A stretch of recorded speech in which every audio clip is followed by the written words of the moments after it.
చేసిన ఫీజు కట్టకపోతే పేరెంట్స్ని ఇబ్బంది పెట్టాను. నేను ఏం చేసినాను, అందరి ముందు నన్ను ఇన్సల్ట్ చేసిందని స్కూల్ కాడ నుంచి ఏడ్చుకుంటూ వచ్చింది. మా ఇంట్లో పని ఉంటుంది, పూలమ్మ అని ఉంటుంది. పూలమ్మకు కూడా చెప్పింది. పూలమ్మ ప్రిన్సిపల్ మేడం నన్ను చాలా టచ్. నేను నైటీ మీదనే ఉన్నా. వెళ్దాం పా ప్రిన్సిపల్ కాడికి, నేను మాట్లాడతాను. ఆమెకి ఎవరు ఇచ్చారు నేను మన తిట్టే ఫీజుల గురించి నేను చెప్తాను. నా బిడ్డ చాలా డిప్రెషన్గా ఫీల్ అయ్యి సూసైడ్ చేసుకున్నాను. యశోదలో అడ్మిట్ అయింది. పేరు అఖిల. వెంటిలేటర్ ఇంతకుముందు ఇంతకుముందు ఏమన్నా ఇట్లా అసలు నా బిడ్డ అంత అట్లాంటి ఆలోచన కూడా ఉండదు. అంటే ఇంతకుముందు స్కూల్స్ ఇట్లా ఏమన్నా చేసిరని చెప్పారా? ఏమన్నా నాకేం వీళ్ళు ఇబ్బంది పెడతారు, ప్రిన్సిపల్ మేడం ఇబ్బంది పెట్టిందని చెప్పింది. 3 రోజుల నుంచి ఏడ్చింది, రోజు ఏడ్చింది. మేము అక్కడంటే కూడా మా ఫ్రెండ్స్ ముందు ప్రిన్సిపల్ మేడంని నువ్వు తింటే మా ఫ్రెండ్స్ ముందు బరువు పోయినట్టు అనిపించింది. వద్దు నువ్వు పోమాకు మమ్మీ, నీ కోపం ఎక్కువ, నువ్వు పోమాకు. ఏ రోజు కూడా నా పిల్లలు 2 years నుంచి చదువుతున్నా ఎప్పుడు కూడా ఒక మేడం ఒక మాట అన్నదాన్ని కాదు, ఒకరిని ఒక మాట అనేదాన్ని కాదు. నా పిల్లలతో పాటు వేరే పిల్లలకు కూడా బాక్సులు పంపించిన. నాది మామూలు పొజిషన్ అయినా పిల్లలకు అన్నం లేని పిల్లలు కూడా చాలా మంది అన్నం. 10th క్లాస్ చదువుతున్నాను. ఇంటి పక్కన వాళ్ళకి, బిల్డింగ్ వాళ్ళకి, అపార్ట్మెంట్ వాళ్ళు అందరూ చెప్పింది ప్రిన్సిపల్ ఫీజు గురించి నన్ను ఇబ్బంది చేస్తుంది. మా ఇంటి పని కూడా చెప్పింది.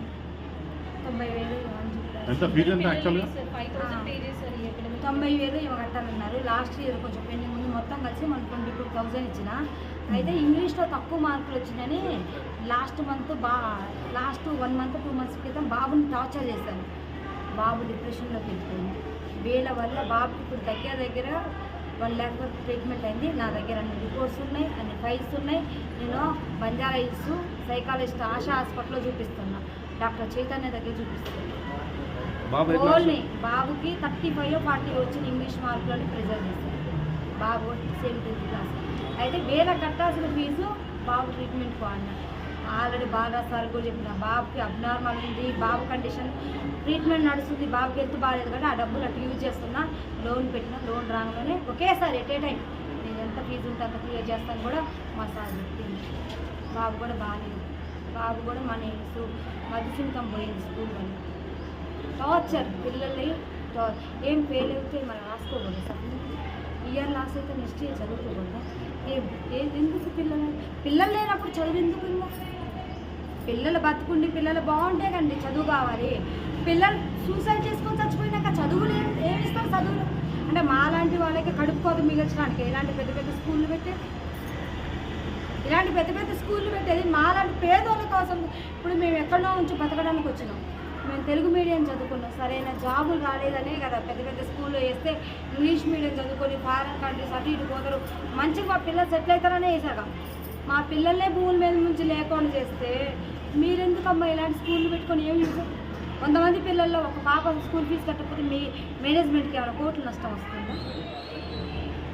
కరోనాలో పేరెంట్స్ చచ్చిపోతున్నారు కదా, దత్త తీసుకొని చదివించిన స్కూల్స్ లేవా? ఒక పిల్ల 100 మంది పిల్లలు ఒక పిల్ల కట్టకపోతే మీకు కోట్లు నష్టం వచ్చిందా? కోట్లు నష్టం వచ్చిందా? ఏం నష్టం వచ్చింది? మేనేజ్మెంట్కి ఎక్కడ నష్టం వచ్చింది?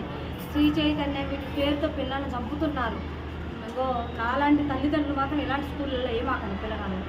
ఇలాంటి స్కూళ్ళల్లో వేసి మీ పిల్లగాళ్ళని చంపుకోరు. వీళ్ళు ఎంత టార్చర్ పెడతారో తెలుసు.